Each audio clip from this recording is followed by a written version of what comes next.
life is a long journey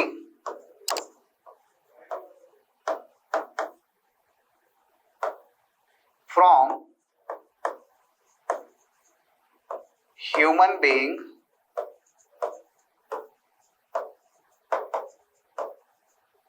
to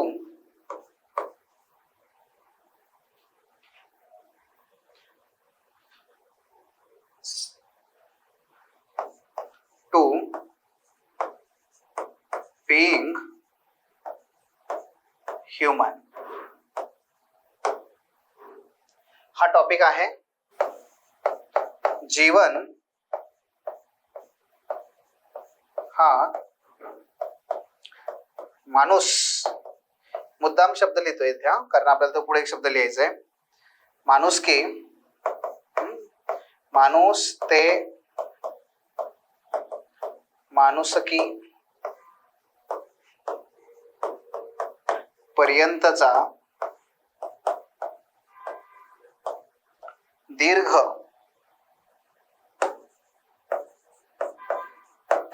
प्रवास होय. काय बघा, जीवन जीवन हा माणूस ते माणुसकी पर्यंतचा दीर्घ प्रवास होय. Life is a long journey from human being to being human. Sorry, being humane आहे, ह्युमेन.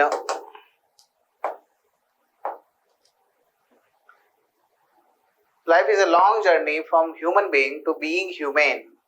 जीवन हा माणूस ते माणुसकी पर्यंतचा दीर्घ प्रवास होय. तर आपण काय करूया इथे आता बघा की मेन बॉडी आपल्याला लिहायची, पण पुन्हा एकदा मेन बॉडी केव्हा लिहू शकतो आपण, तर पुन्हा त्या पहिल्या 2-3 पायऱ्या आपल्या झाल्या पाहिजेत, नाही का. सगळ्यात पहिला मुद्दा याचा अर्थ कळला पाहिजे. अर्थ समजून घेतला पाहिजे की नक्की निबंध आपल्याला काय सांगू इच्छित आहे, निबंधातून काय आपल्याला अभिप्रेत आहे, तो विषय समजून घेणं फार महत्वाचं आहे. पहिला. दुसरं, ब्रेन स्टॉर्मिंग करणं गरजेचं आहे. म्हणजेच काय तुम्हाला समजेल बघा आता की तुम्ही जर ब्रेन स्टॉर्मिंग व्यवस्थित केलं तर बॉडी लिहायला अवघड नाहीये. कारण बॉडी लिहायचे काय, जे ब्रेन स्टॉर्मिंग मध्ये आहे तेच तर पुढे फक्त शब्दामध्ये व्यक्त करायचंय आपल्याला. त्यामुळे मेन बॉडी जी आहे ती लिहिणं हे पूर्णपणे डिपेंड आहे तुमच्या ब्रेन स्टॉर्मिंग वरती. आणि ब्रेन स्टॉर्मिंगच्या मी ज्या अनेक पद्धती सांगितलेल्या आहेत त्यापैकी कुठल्याही 1, 2, 3 पद्धती तुम्ही निवडल्या पाहिजेत, नाही का. आणि त्या निवडून त्यानुसार तुम्ही ते लिखाण केलं पाहिजे. मग जर इथे आपण बघितलं की याचा अर्थ कसा आहे, हे बघा, प्राची किंवा रफिक आणि तुम्ही दोघं सुद्धा बघा. Life is a long journey. काय आहे, हा एक दीर्घ प्रवास आहे. आपलं जीवन म्हणजे हा एक दीर्घ प्रवास असतो. कसला प्रवास आहे, मी उलट तुम्हाला काय केलं, तिथे युपीएससी तुम्हाला हे करणार नाही, एमपीएससी तुम्हाला असं करणार नाही बरं का. ती तुम्हाला काही तिथे असं फोडून देणार नाही, ती सरळ वाक्य देतात. मी तुम्हाला ते फोडून दिलं. Life is a long journey. जीवन हा एक खूप दीर्घकाळ चालणारा प्रवास आहे. हा प्रवास कुठून सुरू होतो, तर फ्रॉम ह्युमन बीइंग. आणि कुठे संपतो किंवा कुठे पर्यंत पोहोचतो, to being human. To being human. माणूस म्हणून सुरू होतो, तो माणुसकी पर्यंत पोहोचतो. आता कसं होतं बघा की माणूस असणं,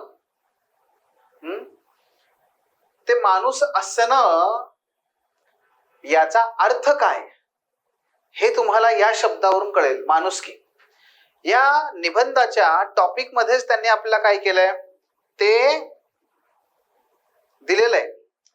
त्यांनी अर्थ करून सांगितलं आपल्याला. अर्थ कोणता अर्थ सांगितलाय की तुम्हाला माणुसकी आणि माणूस हे 2 शब्द त्यांनी दिलेले आहेत ना, तर त्यातला तुम्हाला फरक करता आला पाहिजे. तोच फरक करायचा आहे. म्हणजे कसा करायचा आहे हे, आपण माणूस म्हणून जन्माला येतो, ते माणुसकी, ठीक आहे, ते माणुसकी पर्यंत आपण पोहोचतो. बस ह्या दोन गोष्टी आहेत. आणि मग हे जेव्हा तुम्ही बघता तेव्हा तुम्हाला ते दोन वाक्य आली लक्षात येत असतील, किंवा तुम्ही वाचला असेल तर तुम्हाला ते लगेच लक्षात येईल बघा. अरे मानसा मानसा कधी होशील माणूस, आठवते का? हा, अरे मानसा मानसा कधी होशील माणूस. माहित आहे का तुम्हाला हे? कुणाचं आहे बरं हे? संत बहिणाबाईंचं आहे की नाही? आणि खूप जुनं गाणं आहे बघा ते. अल्याड डोंगर पल्याड डोंगर मधीच खोल खोल दरी, जरा जपून चाल ग भोरी, हा, आणि माणसा परीस मेंढर बरी. आता हे तुम्ही ऐकलं असेल, हा, ऐकलं का नाही? काय होतं, मनुष्य हा मूलतः प्राणी आहे, आहे की नाही? मनुष्य हा सुद्धा मूलतः प्राणी आहे. आणि तो मूलतः प्राणी असल्यामुळे प्राण्याप्रमाणेच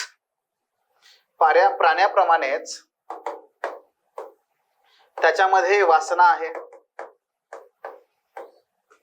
हा, प्राण्याप्रमाणेच तो क्रोधी आहे, प्राण्याप्रमाणेच तो हिंस्र आहे,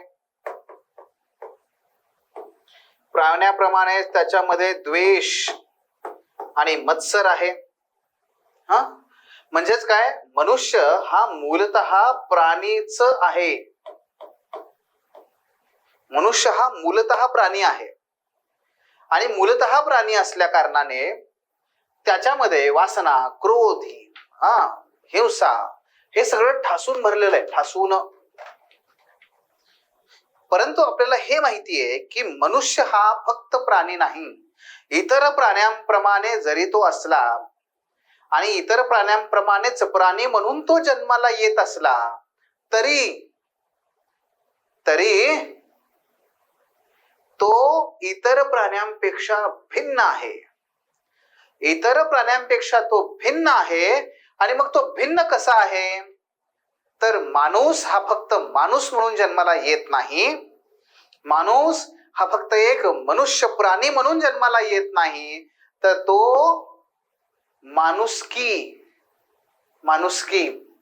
विकसित करतो आणि स्वतःला इतर प्राण्यांपेक्षा वेगळा, भिन्न ठरवतो, सिद्ध करतो.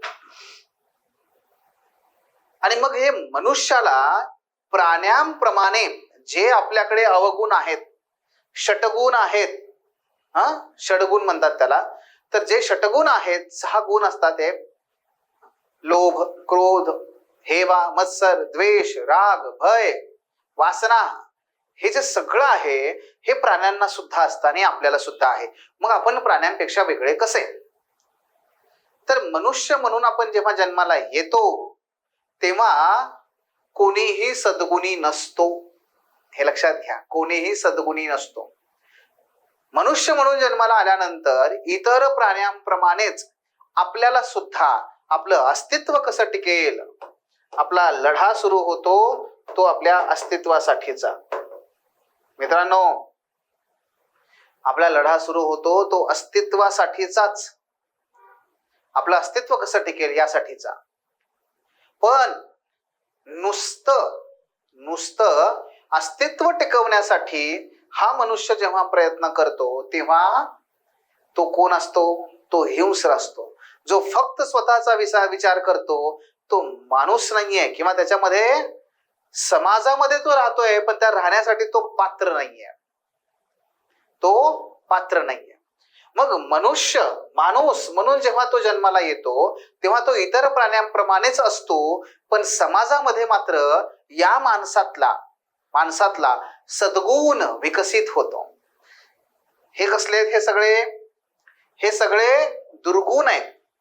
हे दुर्गुण दूर करणं, दुर्गुणांवर मात करणं आणि त्याच्यावर मात करून सद्गुणांचा विकास करणं, आणि जेव्हा त्याच्या सद्गुणांचा विकास होतो तेव्हा त्याच्यामध्ये जागृत होते माणुसकी. त्याच्यामध्ये जागृत होते माणुसकी. हे सगळे आहेत दुर्गुण, आणि त्याच्यामध्ये जागृत झाले पाहिजेत सर्व सद्गुण. सद्गुण म्हणजे व्हर्च्यूज. व्हर्च्यूज. मग कोणकोणते सद्गुण असतात? जर तुम्ही याच्या विरोधात बघितलं तर ते सगळे सद्गुण असतात बघा, जनरली. फॉर एक्झाम्पल, क्रोध याच्या विरोधात काय असेल बरं इथे? प्रेम, करुणा. हिंसेच्या विरोधात काय असेल? दया, शांतता किंवा शांती. शांती. किंवा इथे काय? कुठे गेलं? द्वेष. द्वेषाच्या ऐवजी उदारता. उदारता. प्रामाणिकपणा, सचोटी. प्रामाणिकपणा.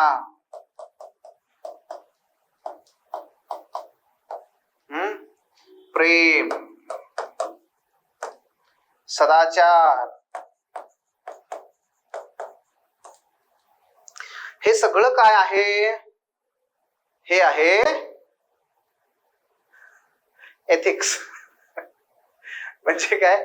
तुमचा एथिक्सचा सिलेबस आहे की नाही, ते हे सगळं आहे. आणि हे लक्षात घ्या की माणूस हा माणुसकीमध्ये रूपांतरित होणं साधी गोष्ट आहे का? हा दीर्घ काळाचा प्रवास आहे. हा दीर्घ काळाचा प्रवास आहे. याचं उदाहरण सांगतो ना. म्हणजेच सिद्धार्थ राजकुमार म्हणून जन्माला आला, आहे की नाही? राजाच्या घरी हा जन्माला आला, पहिलं. दुसरं, पुरुष म्हणून जन्माला आला, दुसरं ऍडव्हान्टेज, प्रिव्हिलेज. तिसरं, सुख वैभवामध्ये लोळत आयुष्य तो काढू शकला असता. आणि तो सुद्धा जेव्हा जन्माला आला तेव्हा त्याच्यामध्ये सुद्धा हर एक प्रकारच्या सगळ्या भाव, भावना, वासना, काम, क्रोध, मत्सर, हे सगळं सगळं त्याच्यामध्ये सुद्धा होतं. पण जेव्हा त्याला हे समजतं की अरे माझ्यात जे काही आहे तो मी नव्हे, ते तर इतर प्राणी सुद्धा आहेत. कोणी माझ्यावर रागावलं तर मी सुद्धा हस करून त्याच्या अंगावर जातो, हस करून असं त्याच्या अंगावर जातो. तेव्हा काय होतं? मग तो कुत्रा आणि मी यात काय फरक आहे मग? हा प्रश्न त्याला पडतो. तो वाघ भयाने काय होतो? हल्ला करतो. मग जर एखादा शत्रू माझ्यावर हल्ला करत असेल तर मी भयाने त्याच्यावर हल्ला करणं, मग माझ्यात आणि त्या हिंस्र अशा वाघामध्ये काय फरक आहे? तो हेवा, ते मत्सर, ते द्वेष, हे सगळं. आणि मग तिथून प्रवास होतो सुरू, तो म्हणजे माणूस म्हणून जन्माला आलेला सिद्धार्थ, स्वतःमध्ये माणुसकी जागृत करणारा आणि त्याचबरोबर जगातल्या सर्व माणसांना माणुसकीचा संदेश देणारा गौतम बुद्ध जो बनतो. तर सिद्धार्थ ते गौतम बुद्ध बनण्याची जी प्रोसेस आहे ती आहे एक माणूस म्हणून जन्माला येणं ते माणुसकीपर्यंत पोहोचणं. मग अगदी तशाच प्रकारे जैन धर्मामध्ये महावीर जैन हे जन्माला आले तेव्हा ते आपोआप त्यांच्याकडे सर्व कैवल्य ज्ञान प्राप्त होतं का? तर नाही. महात्मा गौतम बुद्धांनी जशी, तथागत गौतम बुद्धांनी जशी 12 वर्ष तपश्चर्या केली आणि त्याच्या पुढे त्यांनी समाधिस्थ होऊन ज्ञानाची उपासना केली, स्वतःमध्ये ध्यान धारणा केली, आणि त्याचबरोबर अनेक शिष्यांशी त्यांचा जो संपर्क येत गेला, शिष्यांच्या प्रश्नांमधून त्यांना उत्तर देत असताना अनेक नवीन नवीन पैलू समजत गेले, उलगडत गेले, त्याच्यातून ते घडत जातात. तशाच पद्धतीने महावीर जैन सुद्धा घडत गेले. आणि म्हणून जेव्हा महावीर जैन म्हणतात, ज्या वेळेस तुम्ही तुमच्या या दुर्गुणांवरती नियंत्रण ठेवता, नियंत्रण साध्य करता, तेव्हाच तुम्ही खऱ्या अर्थाने वीर बनता, जीन बनता, जिंकणारे बनता, जैन बनता. आहे की नाही? जैनचा अर्थ काय? जीन म्हणजे काय? जिंकणारा. जिंकणारा कोण असतो? वीर. ती स्त्री असेल किंवा तो पुरुष असेल, तो वीर असतो. पण जेव्हा तुम्ही तुमच्या या दुर्गुणांना जिंकता, याचा अर्थ तुम्ही तुमच्यातला जो प्राणी आहे त्या प्राण्यावरती तुम्ही नियंत्रण साध्य करता. आणि प्राण्यावरती जेव्हा तुम्ही नियंत्रण साध्य करता तेव्हा तुमच्यामध्ये जागृत होतात सद्गुण, आणि सद्गुणांचा असतो मनुष्कीचा हा मनुष्य. आणि म्हणून मी मगाशी वाक्य तुम्हाला जे सांगितलं ते बहिणाबाईंचं ते वाक्य आहे, अरे मानसा मानसा कधी होशील माणूस. आणखी एक वाक्य सांगतो तुम्हाला, ते गोंदवलेकर महाराजांचं वाक्य आहे बघा. ते म्हणतात की माणूस म्हणून जन्माला आलेला माणूस म्हणून जर मेला तर तोच खरा माणूस. पुन्हा एकदा सांगतो, माणूस म्हणून जन्माला आलेला जर माणूस म्हणून मेला तर तोच खरा माणूस. येते लक्षात तुमच्या? आणि म्हणून हे लक्षात घ्या की अरे मानसा मानसा कधी होशील माणूस, ते किंवा हे गोंदवलेकर महाराजांचं वाक्य की माणूस म्हणून जन्माला आला पण माणूस म्हणून मेलास, म्हणजे तर माणुसकी म्हणायचं त्यांना, माणुसकी बाळगणारा म्हणून मेलास तर तू खरा माणूस. आणि मगाशी सांगितलेलं मी तुम्हाला जे होतं, मग ते कंगोरे आहेत पुढे बॉडीमध्ये आपल्याला वेगवेगळ्या ठिकाणी ते वापरता येतील. कोणते? अल्याड डोंगर पल्याड डोंगर मधीच खोल खोल दरी, अन जरा झपून चाल ग भोरी, अय जरा झपून चाल ग भोरी, न माणसा बरीस मेंढर बरी. मग आपल्या अवतीभोवती आपण ज्या पद्धतीने पाहतोय अनेक उदाहरणं, कोणी त्या पोरशे कारने कुणाला मारतय, कोणी तिथे पाण्यामध्ये वाहून जाणाऱ्या लोकांना कोणी मदत करत नाहीये, कोणी तिथे त्या मुठभर पैशांकरता खून करताय, कोणी जमिनी करता अहो रात्र निष्पापांचा बळी घेतय, कोणी स्वतःच्या सत्तेकरिता 2 वर्षांपासून हल्ले तिथे सुरू केलेले आहेत. अशा जागतिक स्तरापासून राष्ट्रीय स्तरावरती, राष्ट्रीय स्तरापासून स्थानिक पातळीवरती तुम्हाला तुमच्या अवतीभोवती जे जे काही चीड आणणारं दिसतं, ते सर्व चीड आणणारं जे आहे ते काय आहे? ते करणारे, घडवून आणणारे, यांना तुम्ही अशा प्रकारचा मनुष्य म्हणाल का? तर तो असा आहे. समजतोय तुम्हाला? आणि म्हणून आपल्या अवतीभोवती राजकारणामध्ये असू दे, समाज व्यवस्थेत असू दे, कुटुंबामध्ये असू दे, शिक्षण क्षेत्रात असू दे, प्रत्येक ठिकाणी जो क्रोधाने उठलेला आहे, भडकलेला आहे, जो हिंसेने लोलूप झालेला आहे, जो द्वेषाने मत्सराने भरलेला आहे, तो माणूस नाहीये, ह्युमेन नाही, तो फक्त प्राण्यांप्रमाणे आहे. आणि मग ह्या सगळ्यांना जर आपल्याला इथपर्यंत घेऊन जायचं असेल तर ती फार मोठी जर्नी आहे, तो विकास आहे, ती प्रक्रिया आहे. पण हे घडवावं लागेल. मग हे कसं घडवावं लागेल? तर आपल्याला हे घडवावं लागेल समाज व्यवस्थेच्या माध्यमातूनच, समाजातून घडवावं लागेल.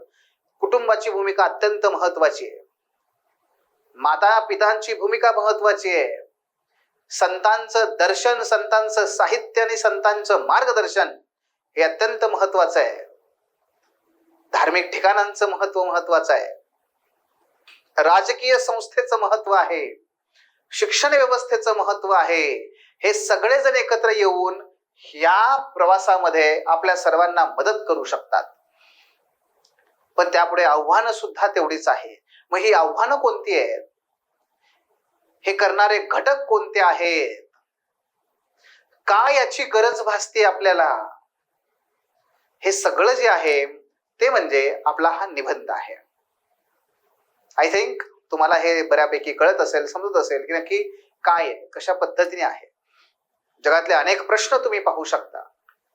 जेव्हा एक वाक्य बघा, तो ब्रिटिश जे लोक आहेत जेव्हा भारतावर त्यांनी राज्य केलं आणि भारतावरती राज्य करण्याला त्यांनी नैतिकतेची जोड देण्याचा प्रयत्न केला, तेव्हा ते म्हणाले आम्ही या भारतामध्ये या भारतीय लोकांचं शोषण करण्यासाठी आलेलो नसून हे जे भारतीय लोक आहेत, जे असभ्य आहेत, रानटी आहेत, हे प्राण्याप्रमाणे जीवन जगतात, यांचा विकास घडवण्यासाठी, यांना सभ्य बनवण्यासाठी, यांना मनुष्य बनवण्यासाठी, यांच्यात माणुसकी जागी करण्यासाठी आम्ही इथे आलो आहोत आणि हे आमच्या खांद्यावरचं ओझं आहे आणि यासाठी आम्ही इथे आलेलो आहोत.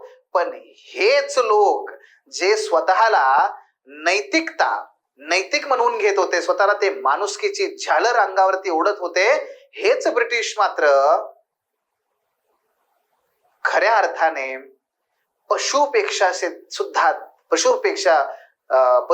पशुपेक्षा देखील जास्त क्रूर, हिंस्र आणि रसातळाला जाऊन भारतीय लोकांचं शोषण करत होते.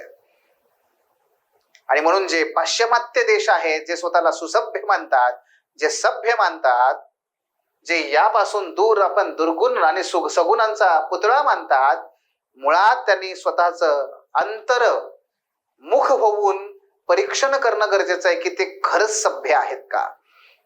पर्यावरणाची ओरबाडणूक करणारे, या पृथ्वीचा विनाश घडवण्यासाठी कारणीभूत ठरणारे, या पृथ्वीवरच्या दारिद्र्याला खऱ्या अर्थाने कारणीभूत ठरलेले हे पाश्चिमात्य लोक, हे स्वतःला जेव्हा ते सद्गुणांचा पुतळा मानतात, मुळात ते नसून ते दुर्गुणांचे उत्तम असं उदाहरण आहेत. आणि मग आपल्याला हे इतिहासातून, भूगोलातून, राजकारणातून, समाजकारणात, शिक्षणात तुम्हाला प्रत्येक ठिकाणी हे पाहायला मिळू शकतं. हा काय टॉपिक आहे आपला? हे आहे a life is a long journey from human being to being human. Life is a long journey from being human to human being to being human. आणि म्हणून आपल्या प्रत्येकाला या प्रवासातून जावं लागतं, मात्र तो प्रवास सुकर व्हावा यासाठी समाजाने प्रयत्न करणं गरजेचं आहे, समाजातल्या प्रत्येक घटकाने प्रयत्न करणं गरजेचं आहे. आणि म्हणून या ठिकाणी मी एक छोटीशी तुम्हाला कथा सांगतो. संत साई काका नावाचे एक उत्तर भारतामध्ये संत होते. तर त्यांच्यावरती एक कथा आहे की एकदा असंच झालं, एक म्हातारी होती, 4 दिवसांपासून उपाशी होती.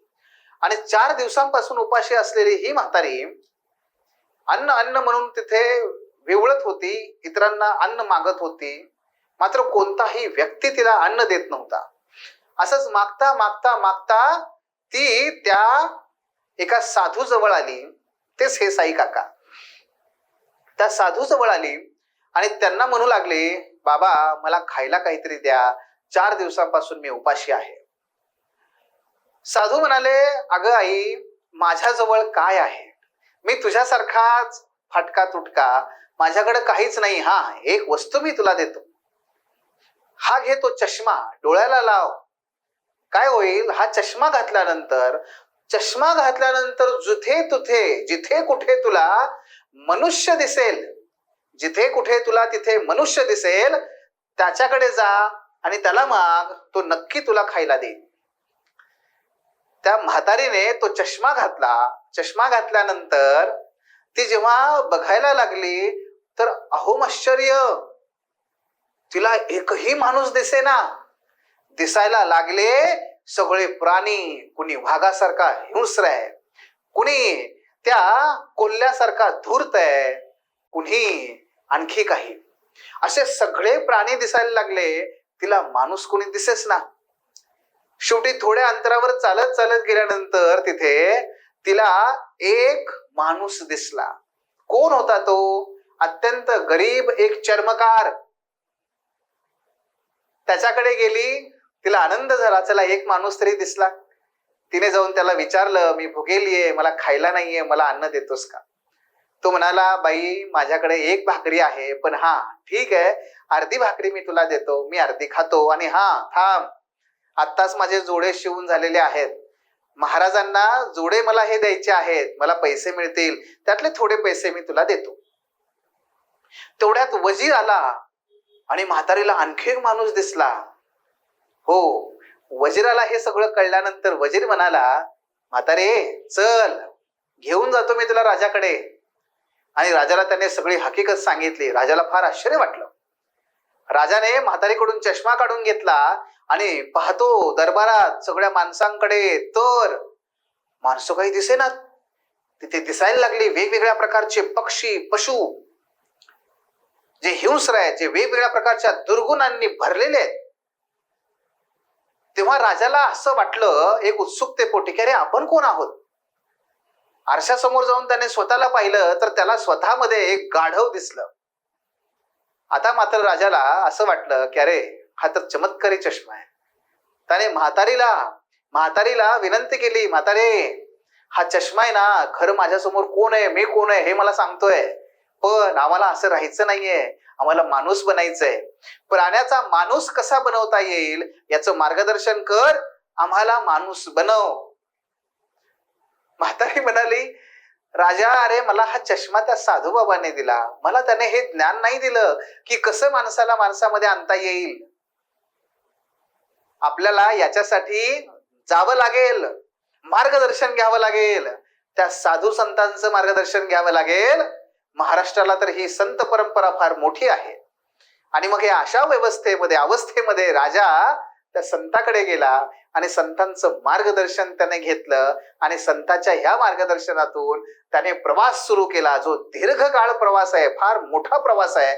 तो म्हणजे प्राण्याचा माणूस होणं, माणुसकीला गवसणी घालणं, माणुसकीचा शोध घेणं, हे त्याला त्या ठिकाणी पाहायला मिळालं. The officer, your personal mentor चॅनलच्या नवनवीन अपडेट्ससाठी चॅनलला लाईक, सबस्क्राईब आणि शेअर करा. थँक्यू.